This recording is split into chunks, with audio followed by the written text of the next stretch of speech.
Sekarang dia ingin mencalonkan diri jadi wali kota, jadi bupati, jadi gubernur, atau bahkan anggota DPR yang sudah misalkan.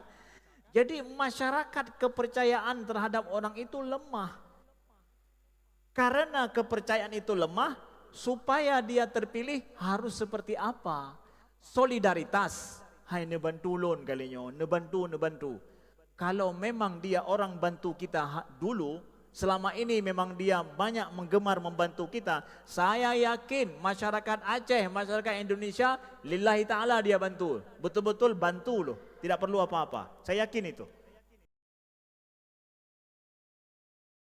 Bismillahirrahmanirrahim. Assalamualaikum warahmatullahi wabarakatuh.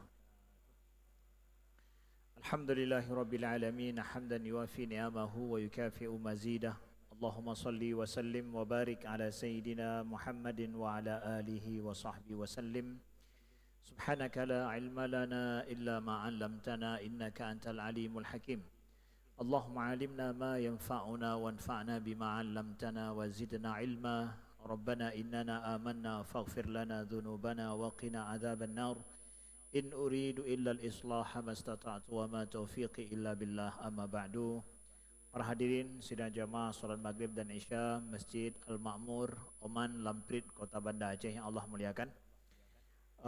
Pada pertemuan kali ini dengan izin Allah kita akan membincangkan, mendiskusikan dan mengkaji bersama tentang apa yang sedang hangat-hangat saat ini, ya, tentang masalah politik uang, ya, tentang politik uang yang isu ini dalam masalah politik itu adalah dianggap sudah hal yang lumrah adanya.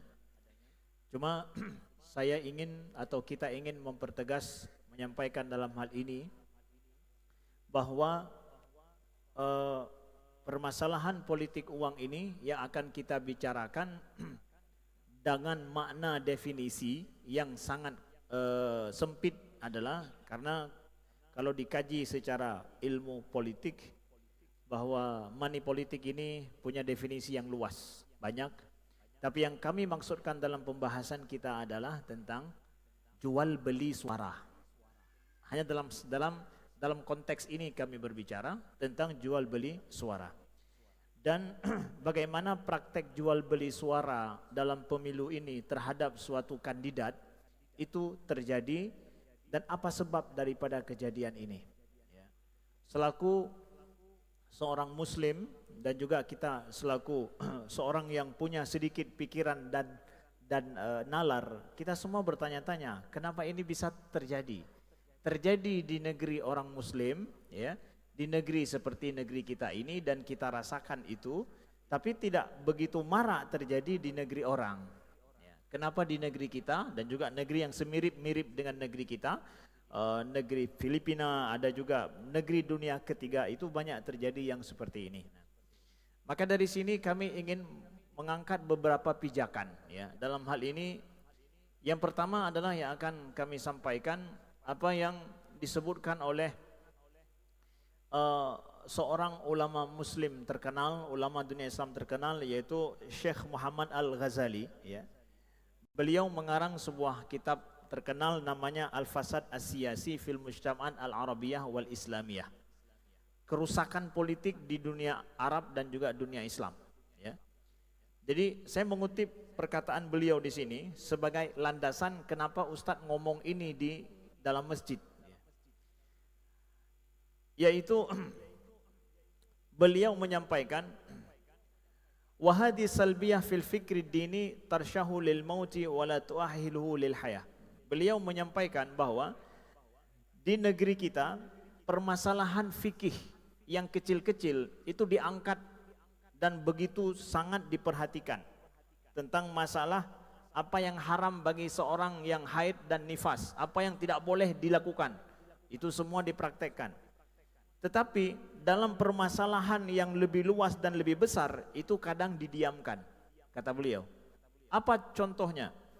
Wa mislu dzalika ijma'u ahluddin ala anna dzulmu haram. Beliau sampaikan bahwa kita semua sepakat ijma' bahwa kezaliman itu haram, ya. Wal kidbu haramun. Dusta juga itu haram. wa ma'a dzalika fahum yaskutuna sukutal maqabir idza waqa'a tazwir am fi intikhabat li khidmati fard. Akan tetapi anehnya kata beliau, mereka semua diam pada saat ya, terjadinya penyelewengan ataupun kecurangan di dalam pemilu intikhabat, di dalam pemilu untuk demi kemaslahatan satu orang, itu diam. Tapi kalau bicara masalah fikih haid dan nifas, itu kalau ada yang melanggar ngomong salah itu semua bisa jadi viral sekarang. Tapi ketika terjadinya masalah kezaliman dalam masalah pemilu dan pendustaan dan kecurangan, orang membiarkan dan diam, kata beliau. Ya. Wa ka'annal kadhib yastankir idza kana basitan wa yusallam lahu idza kana murakkaban. Seakan-akan bahwa ya, dusta itu kalau masalah kecil ya, itu ya, diingkari, tetapi kalau dusta itu berjamaah dan marak ramai, diterima saja, kata beliau. Apakah begitu umat Islam ini, kata beliau? Kenapa kedustaan yang berjamaah dan marak itu didiamkan, sedangkan yang kecil-kecil itu dibicarakan? Maka ini yang ingin kami sampaikan. Dan juga jangan sampai orang menyangka bahwa Islam ini tidak peduli dalam permasalahan-permasalahan yang besar seperti itu. Maka sesungguhnya kecurangan dalam pemilu, jual beli suara dalam pemilu, justru ini adalah sebuah kerusakan yang berimbas parah bagi kehidupan umat setelah itu. Ya. Dan imbasnya adalah satu negara. Di dalam saya ingin sampaikan di sini bahwa yang pertama, ulama MUI pernah melaksanakan ijtima' Majelis Fatwa se-Indonesia tahun 2014, membicarakan tentang masalah politik. Ya. Di antara keputusan dari para ijtima' ini adalah bahwa Islam menolak pandangan adanya upaya memisahkan antara agama dan politik.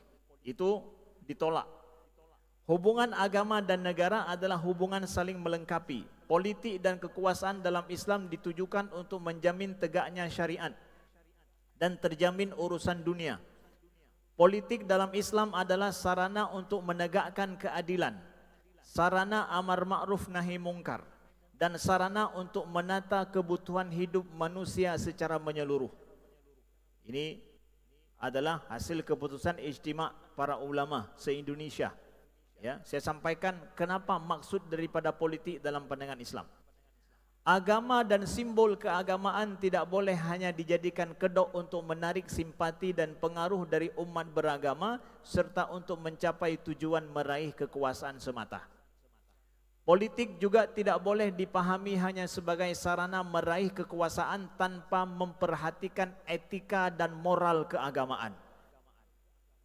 Ini adalah keputusan ulama kita ya, dalam masalah hubungan politik dan bagi siapa saja yang bermain di ranah politik yang ingin menggapai kekuasaan. Kemudian di antara keputusannya, tempat ibadah bukan hanya untuk kepentingan ritual keagamaan semata. Ia harus dijadikan sebagai sarana pendidikan dan dakwah Islam, termasuk masalah politik keumatan. Bagaimana cara memilih pemimpin sesuai dengan ketentuan agama dan bagaimana mengembangkan ekonomi keumatan ya, supaya mewujudkan kesejahteraan masyarakat serta bagaimana mewujudkan baldatun thayyibatun wa rabbun ghafur. Jadi sepakat para ulama di Indonesia menyatakan bahwa masjid ini bukan cuma dipakai untuk tempat ibadah mahdhah saja, tapi adalah sarana ibadah terkhusus membicarakan masalah politik keumatan. Ya, kita bicara masalah money politik ini tentang politik keumatan kita di masjid, ya, sepakat para ulama Indonesia boleh dibicarakan hal ini. Nanti untuk mengatakan bahwa kok bicara masalah politik Ustadz di situ. Ya. Kemudian kami sampaikan ya, keputusan daripada para ulama ijtima'. Dalam ijtima' ini juga disebutkan fatwa tentang masalah jual beli suara ya, di dalam pemilu. Ya.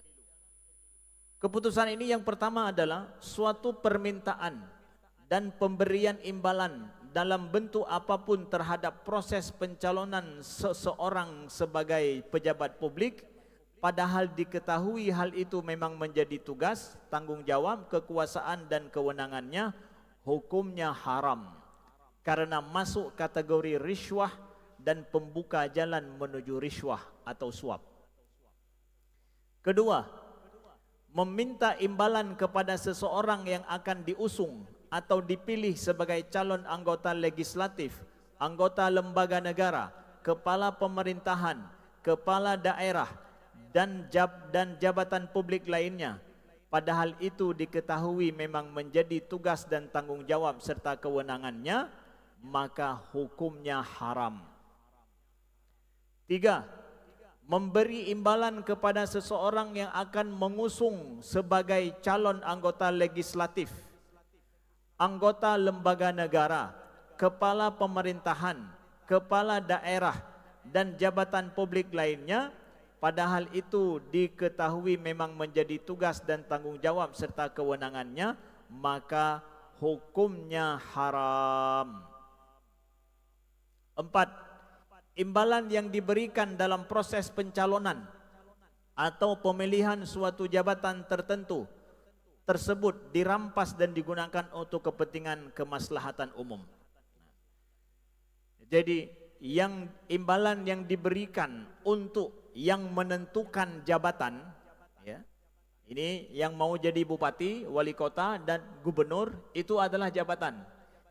Diberikan imbalan kepada yang menentukan jabatan ini. Siapa? Hari ini rakyat, bukan kepala dinas, bukan gubernur yang menentukan jabatan jadi gubernur, bukan presiden yang menentukan jabatan itu, tapi menentukan gubernur, wali kota itu adalah rakyat langsung. Diberikan imbalan kepada itu supaya ditentukan jabatan itu untuk dia, maka itu masuk hukumnya pemberian tersebut haram. Ini fatwa MUI kita. Saya bacakan fatwa ini supaya jelas dulu masalah kedudukan secara agama. Baru sekarang kita menjawab, Ustadz, haram-haram itu orang tahu. Tetapi kenapa orang melakukan dan menerima itu? Itu yang menjadi permasalahannya. Kalau memang itu haram, kok begitu teganya hukum agama itu dilanggar secara berjamaah di depan mata lagi, rame-rame lagi misalkan.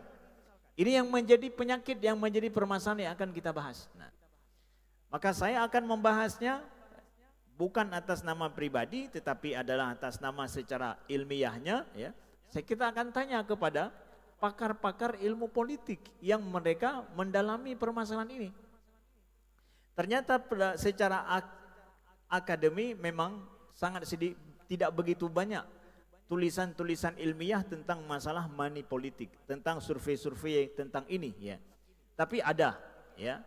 Saya mengambil beberapa rujukan dalam ini, termasuk adalah tulisan daripada Burhanuddin Muhtadi, seorang pakar ilmu politik Islam yang semua kita kenal beliau, ya, salah satu sering di TV-TV, ya, kita lihat.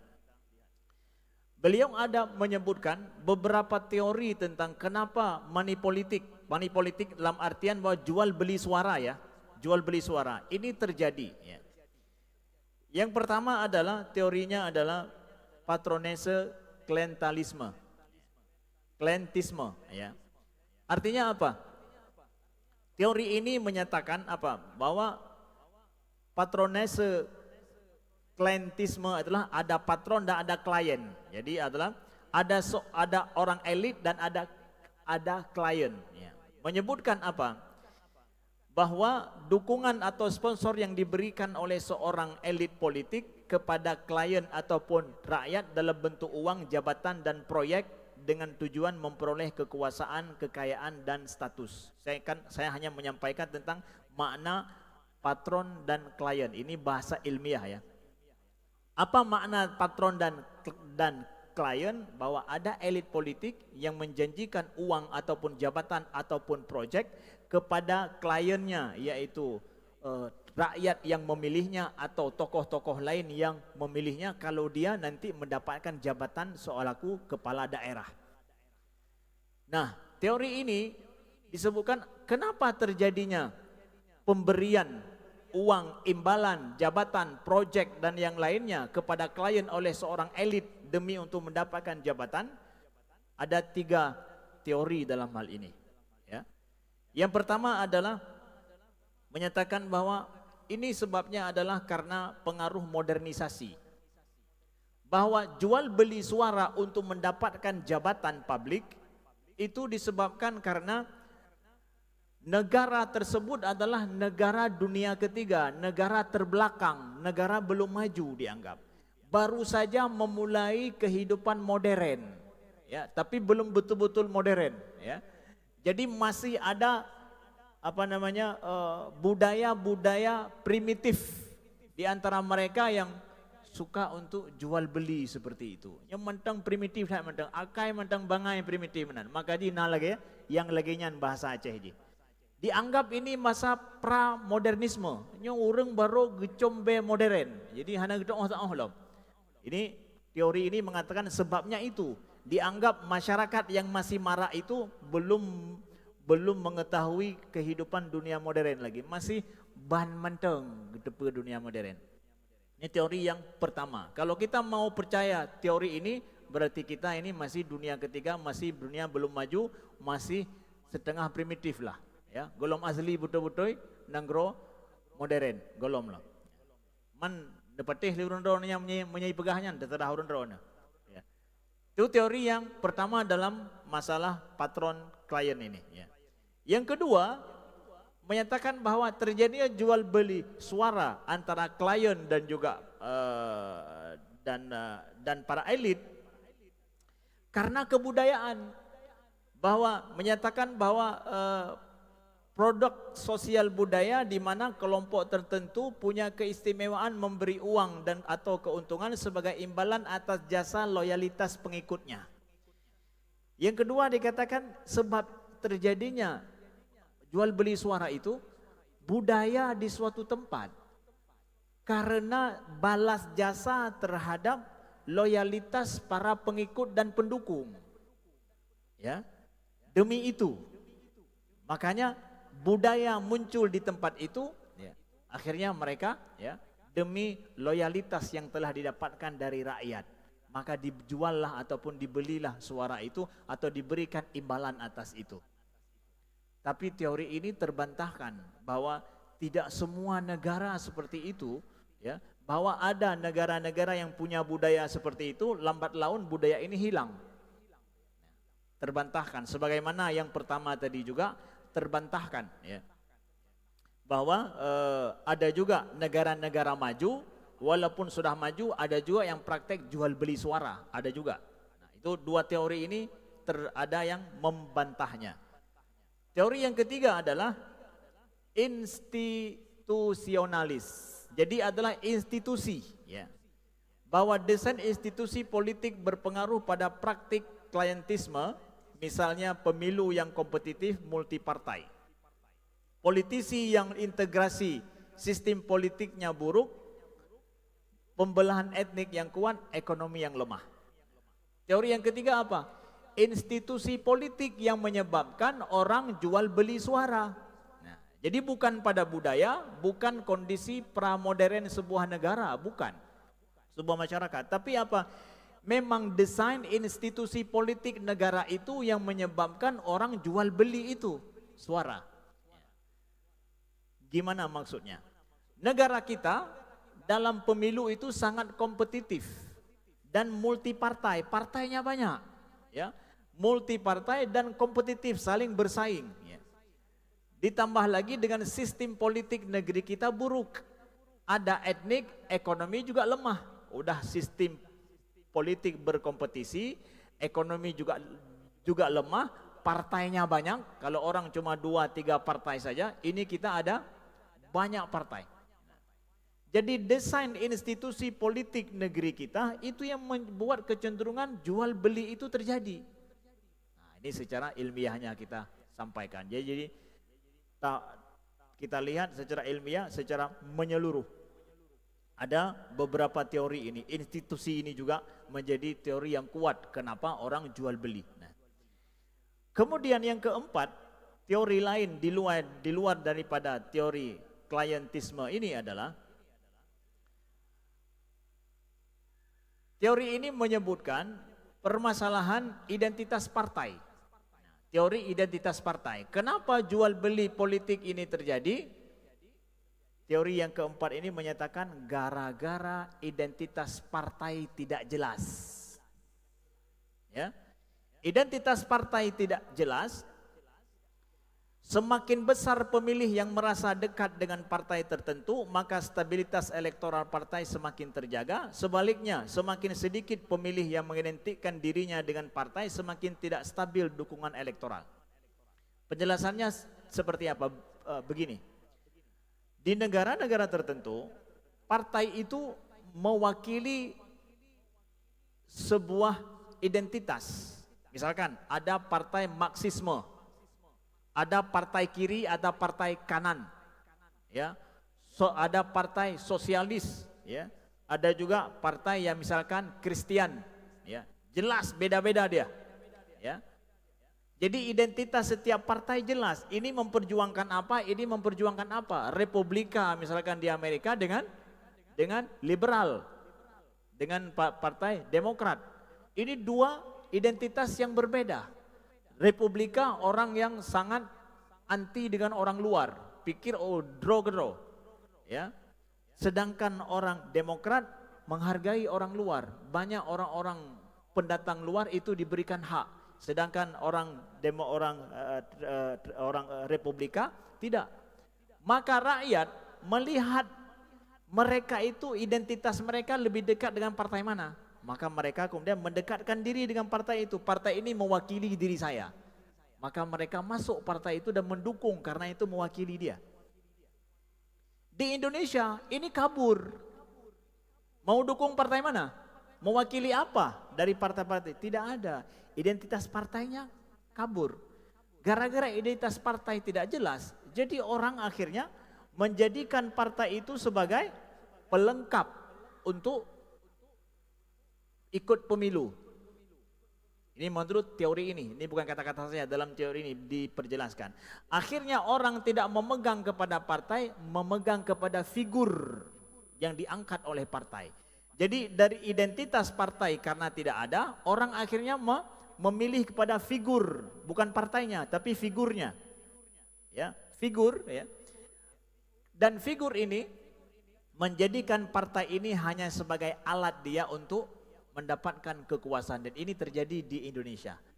Maka menurut teori ini, karena orang tidak mendapatkan identitas mereka ada pada partai tertentu, akhirnya mereka tidak merasa berhak memperjuangkan partai itu lillahi ta'ala. Puisi naik peng partai itu, dempa partai je napeng, ya, karena dia merasa bahwa ini tidak mewakili dia.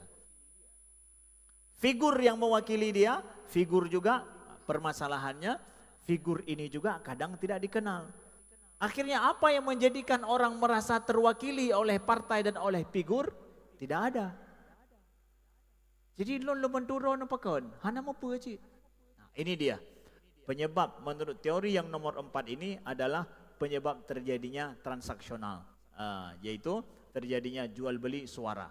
Di negeri kita sedang mengalami hal yang seperti ini. Ini teori ini kuat yang menyebabkan kenapa terjadinya jual beli partai, jual beli suara. Mungkin ayah-ayah kami dulu ketika partai di Indonesia cuma ada 3, ya, ketika satu masuk di partai nomor 1, partai nomor 3 nampak beda aja. Nimboi sang nimboi le pu beda. Jamun kayaknya menan.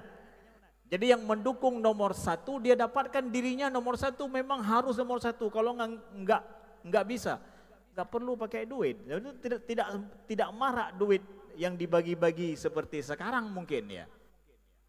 Kenapa? Nampak partai itu mewakili dirinya. Sekarang semakin kabur. Maka dikatakan partai itu bergerak ke tengah apa kan? Pokoknya tengah, baik tajuk gede. Menya terlalu berbeda dengan yang lain. Ini hana to pilih Indra. Yan ban. Makanya rame-rame partai namanya dalam istilahnya dikatakan bergerak ke tengah. Di tengahnya rame udung, itu namanya mendung udahnya. nampak berbeda, berbeda hana to pilih Indra. Nah, ini sekarang yang terjadi di negeri kita. Ini menjawab kenapa maraknya saat ini berbeda dengan dulu, orang bagi-bagi, nauzubillah, jual beli suara tersebut. Ini teori nomor 4 yang saya sebutkan, ini kuat. Teori ini kuat mewakili kondisi kita. Kemudian saya ingin menambahkan dari sisi sosialnya atau kemasyarakatan, ya, bahwa kita hidup, ya, ini sebagai pelengkap dari teori yang nomor 4, bahwa kita hidup sekarang, masyarakat kita sebenarnya masyarakat transaksional atau masyarakat solidaritas. Sebenarnya masyarakat kita ini transaksi atau suka bersolidaritas. Kita sebenarnya semua itu pakai duit atau kita siap membantu orang tanpa dikasih apa-apa. Masyarakat kita cenderungnya apa? Ya, saat ini solidaritas atau semuanya pakai duit? Ya. Setelah saya membandingkan sendiri dengan kehidupan di Amerika dan di Eropa, masyarakat kita masih solidaritas. Kita bisa mendapat khidmah dari orang lain, kita tidak punya duit bisa. Tapi mustahil di negara Eropa dapat khidmah orang lain, Anda tidak punya duit, nggak mungkin. Bujilah paduk baru je bu, mahan dak petak gede. Menalah bahasa aja. Negara kita enggak. Sebenarnya negara kita adalah masyarakatnya solidaritas, bukan transaksional. Tetapi kenapa juga dalam masalah politik terjadi transaksi? Ya kan, itu kan aneh kan? Sebenarnya masyarakat kita itu solidaritas. Sekarang orang tidak ada duit minta, saya tidak punya duit, dikasih sama siapa? Ya Allah, tidak punya duit, ipatih lego, ijo ego. Ya, paling banyak bersedekah itu orang Indonesia seluruh dunia loh. Menunjukkan indikasi kuat ini masyarakat solidaritas, bukan masyarakat transaksional. Siap mereka bersedekah tanpa imbalan apa-apa, tanpa mengharap apa-apa. Siap membayar zakat tanpa ada imbalan apa-apa. Tidak ada masalah. Solidaritas kita. Tapi dalam politik kenapa transaksional? Nah, ini mewakili daripada apa yang disebutkan tadi, ya, bahwa kurangnya kepercayaan masyarakat pada kandidat yang berlaga dalam politik itu. Partai hanya jelas, tadi itu dah ya, partai tidak jelas, kelaminnya tidak jelas, identitasnya tidak jelas. Sekarang yang nampak siapa? Kandidat, profil. Oke. Profil ini dipercaya sama masyarakat atau tidak? Kebanyakan profil kandidat politik di negeri kita itu dipercaya oleh masyarakat atau tidak? Kebanyakan yang naik itu basis sosialnya lemah. Kemampuan dia, jasa di dalam kehidupan masyarakat sebelum mencalonkan diri, jasa dia di masyarakat apa? Pernah pegot. Hana. Nah, ini dia. Apa ada dia, jasa dia untuk kita apa sebelum mencalonkan diri jadi politik, jadi politikus? Lemah, tidak ada. Partai tidak jelas, profil orang dan akhirnya masuk pada profil kandidat. Profil kandidat ini juga, ya Bapak Ibu, ya yang dimuliakan Allah, basis sosial dan jasa dia di masyarakat juga lemah. Sekarang dia ingin mencalonkan diri jadi wali kota, jadi bupati, jadi gubernur, atau bahkan anggota DPR yang sudah misalkan. Jadi masyarakat kepercayaan terhadap orang itu lemah. Karena kepercayaan itu lemah, supaya dia terpilih harus seperti apa? Solidaritas. Hai nebantu lon kalinya, nebantu. Kalau memang dia orang bantu kita dulu, selama ini memang dia banyak menggemar membantu kita, saya yakin masyarakat Aceh, masyarakat Indonesia, lillahi ta'ala dia bantu. Betul-betul bantu loh, tidak perlu apa-apa. Saya yakin itu. Karena kita masyarakat solidaritas. Selama ini banyak dia bantu. Ya, lillahi ta'ala sering dia bantu kita. Saat ini dia suruh bantu, pasti dibantu loh. Nggak ada transaksional. Tapi ternyata figur politik yang naik itu adalah orang yang kurang gebantu gop si golomnya, ge pedeh draw ge wate ka ge je ke nyo, nyan ke sebab je. Akhirnya kepercayaan masyarakat tidak ada. Jadi bagaimana saya bantu? Nyan cara bantu. Aso na aso lam. Wate salim na aso lam. Lam jaro. Yang kepeng. Uang. Ya. Terjadilah transaksional. Dari solidaritas. Tidak bisa dipakai solidaritas. Jadilah transaksional. Apakah Ustadz semuanya seperti saya katakan? Kita tidak boleh mengatakan semuanya seperti itu. Ada loh di antara pendukung-pendukung calon itu yang memang membantu lillahi ta'ala mungkin kepada kawannya. Kenapa? Dia tahu ini kawan dia. Dia akan bantu secara solidaritas. Dia akan bantu. Kenapa? Ini kawan dia yang selama ini bantu dia. Walaupun nggak dikasih duit dia bantu. Tapi kan nggak cukup dengan kawan beberapa orang. Bantu apa? Mesti kita dapatkan masyarakat yang banyak selama ini kita bantu, kita berjasa dengan mereka. Saya mau naik mencalonkan diri, bantu saya. Rame-rame orang bantu. Nah, ini yang menjadi permasalahannya. Jadi dari tinjauan sosialnya. Kalau tadi tinjauan ilmu politiknya, ini tinjauan daripada kemasyarakatannya lah. Kalaupun kita enggak kita bilang sosial tapi kemasyarakatan. Jadi kesimpulannya kandidat-kandidat yang naik mencalonkan diri di dalam politik, dalam kekuasaan kita, itu kandidat yang tidak populer selama ini membantu masyarakat. Sehingga minta bantu dari masyarakat nggak mungkin. Terjadilah akhirnya transaksional. Jadi basis sosial mereka sosial. Jadi basis sosial mereka sosial. Paham?